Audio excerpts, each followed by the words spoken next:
Iran যুদ্ধের ব্যাপারে রাসূল সাল্লাল্লাহু আলাইহি ওয়াসাল্লামের যে ভবিষ্যৎবাণী মিলে যাচ্ছে, অর্থাৎ বর্তমান সময়ে ইরান এবং ইসরায়েলের মধ্যে যে যুদ্ধ সংগঠিত হতে যাচ্ছে, যার সাথে রাসূল সাল্লাল্লাহু আলাইহি ওয়াসাল্লামের একটি ভবিষ্যৎবাণীর যথেষ্ট কানেকশন আছে। এবং আপনার আশ্চর্য হবেন, সাল্লাল্লাহু আলাইহি ওয়াসাল্লাম এই ভবিষ্যৎবাণীতে কারা বিজয় লাভ করবে সে কথাও তিনি বলেছেন। সাল্লাল্লাহু আলাইহি ওয়াসাল্লাম বলেছেন, শোনো, তোমাদের মধ্য থেকে খোরাসান থেকে একটি সেনাবাহিনী যারা কালো পতাকা হাতে রওনা হবে এবং তাদেরকে পৃথিবীর কেউ থামাতে পারবে না, এবং তারা বাইতুল মুকাদ্দাসে যতক্ষণ পর্যন্ত পতাকা উত্তোলন না করবে কেউ তাদেরকে আটকাতে পারবে না। অর্থাৎ সাল্লাল্লাহু আলাইহি ওয়াসাল্লাম এই হাদিসের ভিতরে যে খোরাসানের কথা বলেছে, যা বর্তমান আফগানিস্তান, তুর্কিমেনিস্তান এবং ইরানের মানচিত্রে ঘিরে এই খোরাসানের অবস্থান, অর্থাৎ এই খোরাসানটা একটা বিশাল জায়গা জুড়ে, যা তৎকালীন সময়ে পারস্য সাম্রাজ্যের আওতাধীন ছিল। সেই খোরাসান এখন বেশিরভাগ তিন ভাগের দুই ভাগই ইরানের মানচিত্রের আওতাধীন।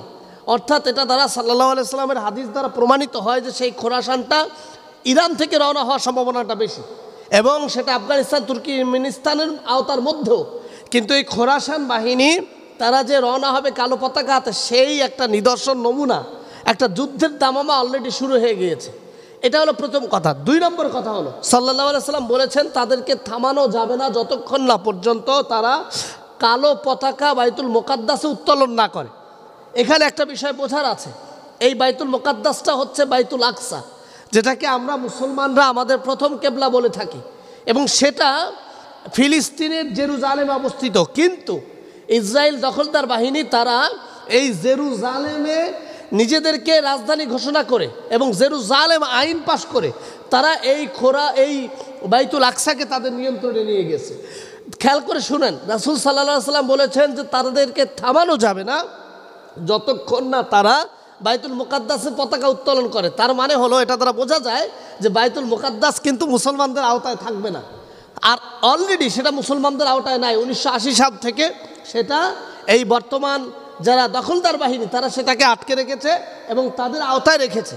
তার মানে হলো সাল্লাল্লাহু আলাইহি ওয়াসাল্লাম যেই দিকে ইঙ্গিত করছে সেটা হলো যে খোরাসান থেকে একটি বাহিনী বের হবে এবং তাদেরকে কেউ থামাতে পারবে না যতক্ষণ তারা বাইতুল মুকাদ্দাসে পতাকা উত্তোলন না করবে। ঠিক তেমনি তারা পতাকা উত্তোলনের জন্যই রওনা হবে, আর সেটা ইরানের খোরাসান আর ইসরায়েলের মধ্যে এই যুদ্ধের মাধ্যমে সেই ভবিষ্যৎবাণী কিয়ামতের কিছুটা ইঙ্গিত দেয়। এবং সাল্লাল্লাহু আলাইহি সাল্লামের এই হাদিসকে মুহাক্কিক যারা, মুফাসসির যারা, তারা বিশ্লেষণ করে এটা প্রমাণ করেছেন যে এটা কিয়ামতের বড় বড় আলামতের আগ মুহূর্তে ঘটবে। অর্থাৎ কিয়ামতের যত ছোট আলামত আমরা সাল্লাল্লাহু আলাইহি সাল্লামের হাদিস থেকে পেয়েছি তা অলরেডি কিন্তু শেষ। এখন শুধু বাকি আছে বড় আলামতগুলো। তো বড় আলামতের আগে যেতে হবে তা কিন্তু এখন হওয়ার সম্ভাবনাটা অনেকটা ইঙ্গিত করে। শুধু তাই নয়, সাল্লাল্লাহু আলাইহি সাল্লাম বলেছেন, শোনো, খোরাসান থেকে যে বাহিনী তোমাদের রওনা হবে তোমরা সেই বাহিনীর সাথে শামিল হও, কেননা ওই বাহিনীর মধ্যে ইমাম মাহদী আলাইহিস সালাম থাকবেন। সুবহানাল্লাহ। অর্থাৎ এই বাহিনী হবে আল্লাহর দেখানো সুপথ পরিচালিত বাহিনী, তাদের সাথে থাকবে ইমাম মাহদী আলাইহিস সালাম, যার ফলশ্রুতিতে ইমাম মাহদীর নেতৃত্বে সেখানে শামিল হও, এবং ইমাম মাহদী আলাইহিস সালাম এই পতাকা উত্তোলনের মাধ্যমে পুরো পৃথিবীতে ইসলামের খেলাফা কায়েম করবে। এই সাল্লাল্লাহু আলাইহি সাল্লামের এই হাদিস দ্বারা এই খোরাসান বাহিনী, সেনাবাহিনী এবং বর্তমান ইরান ইসরায়েলের যুদ্ধের দিকে ইঙ্গিত দেয়, এবং সেই সাথে আমেরিকাও যুক্ত হচ্ছে। এবং যারা বিশ্লেষক তারা বলছেন যে এটা পৃথিবীর শেষ যুদ্ধ বা 3য় বিশ্বযুদ্ধ হতে পারে। আর সাল্লাল্লাহু আলাইহি সাল্লামের হাদিস অনুযায়ী এটা তেমনও হতে পারে। এখন ওলামায়ে কেরাম, ফকি যারা, তারা হয়তো এটা নিয়ে চিন্তা করছেন, গবেষণা করছেন, কিন্তু সাল্লাল্লাহু আলাইহি সাল্লামের ভবিষ্যৎবাণী, সাল্লাল্লাহু আলাইহি সাল্লামের প্রতিটা কথা সত্য, নির্ভেজাল।